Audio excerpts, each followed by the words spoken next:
Em 586 a.C., 3 das maiores cidades do mundo antigo foram completamente destruídas no mesmo século. Jerusalém foi queimada até os fundamentos. Babilônia desapareceu da história em uma única noite. Nínive foi arrasada tão completamente que sua localização ficou perdida por 2.500 anos. Mas aqui está o que é estranho. Essas não eram cidades fracas ou primitivas. Jerusalém era considerada a cidade mais santa da terra. Babilônia controlava o maior império da história. Nínive tinha 600 mil habitantes, quando Londres tinha apenas algumas centenas. Então, por que todas foram destruídas de forma tão absoluta? Corinto, a cidade da prostituição. Corinto era construída em 2 portos, uma cidade onde o mundo inteiro se encontrava para pecar. Localizada no istmo que conecta a Grécia continental ao Peloponeso, Corinto controlava todo o tráfego entre 2 mares. Marinheiros, mercadores e viajantes de todas as nações passavam por ali. E a cidade sabia exatamente como lucrar com isso. O templo de Afrodite dominava o horizonte no topo do monte Acrocorinto. Lá dentro, 1000 prostitutas sagradas ofereciam seus serviços como parte do culto religioso. Orgias rituais que duravam dias inteiros eram consideradas atos de adoração. Paulo chegou nessa cidade e ficou chocado. Em 1 Coríntios 5:1, ele escreve sobre um homem que vivia com a própria madrasta, e a igreja local achava isso normal. Normal!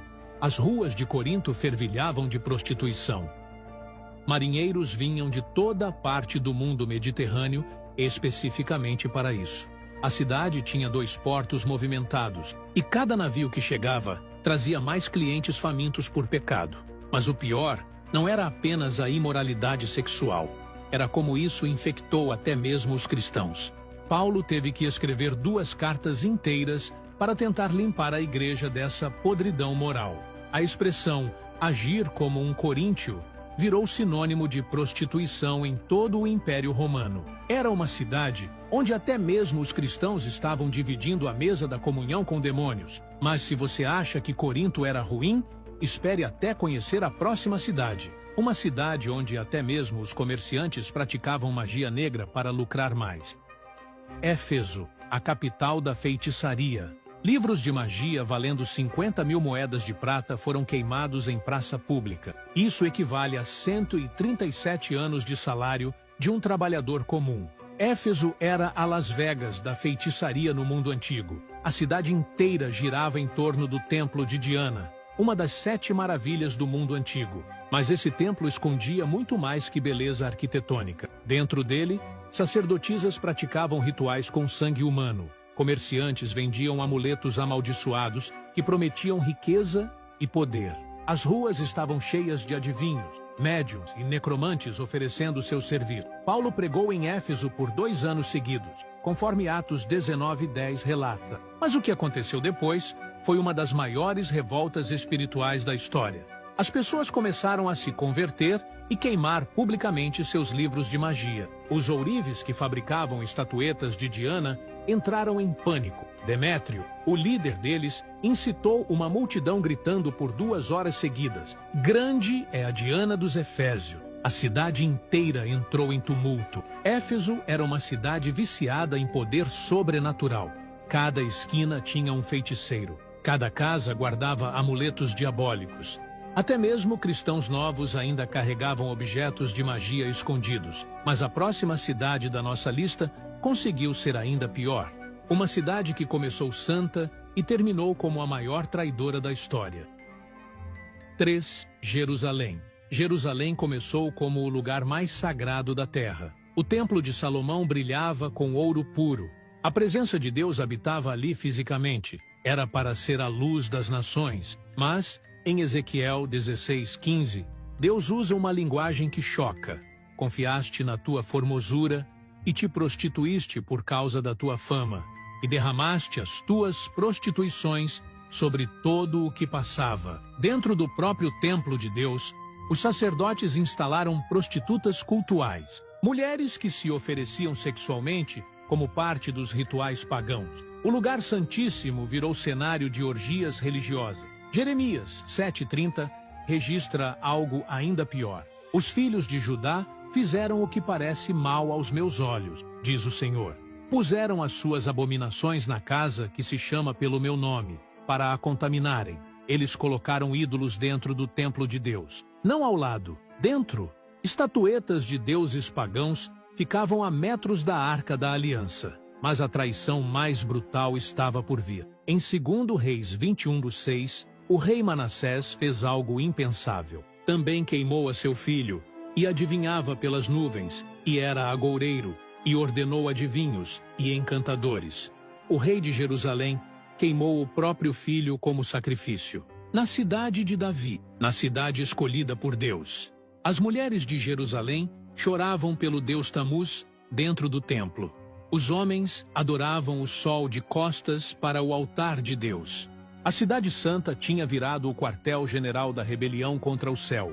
Deus teve que abandonar seu próprio templo. Ezequiel 10:18 descreve a cena. Então saiu a glória do Senhor de sobre a entrada da casa. Mas a próxima cidade da nossa lista conseguiu dividir o próprio povo de Deus. Uma cidade que criou uma religião falsa tão convincente que enganou 10 tribos inteiras.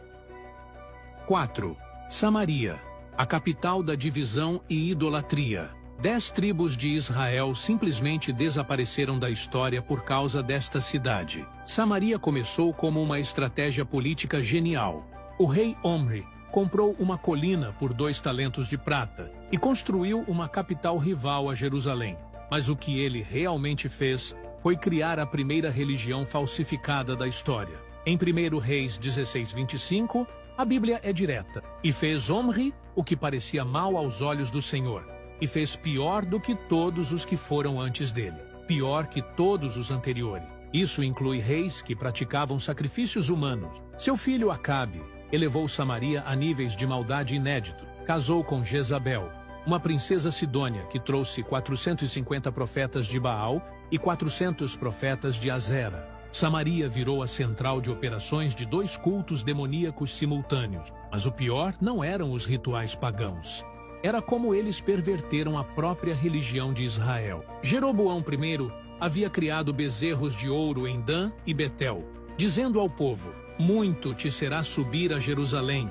Vês aqui teus deuses, ó Israel, que te fizeram subir da terra do Egito. Samaria legitimou essa mentira. Criou uma versão light do judaísmo que mantinha alguns elementos verdadeiros misturados com paganismo total. Era mais fácil, mais conveniente, mais popular.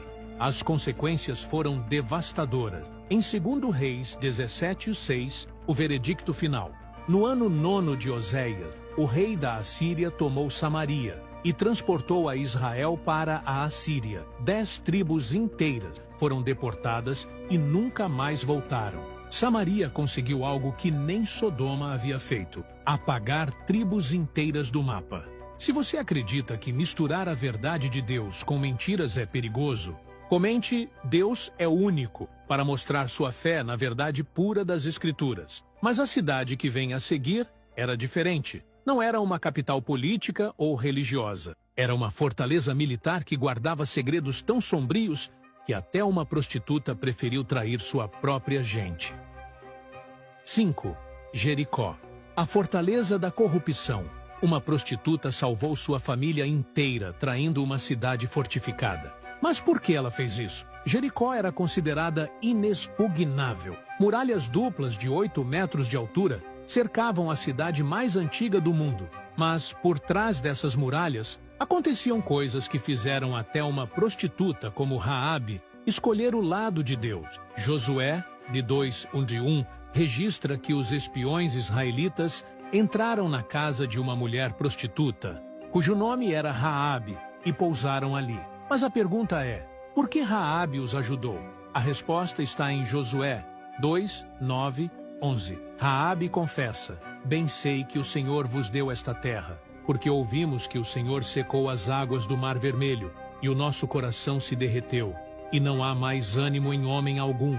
Raabe havia ouvido sobre o Deus de Israel e percebeu que Jericó estava condenada. Mas havia algo mais profundo. Ela conhecia a própria cidade. Jericó era um centro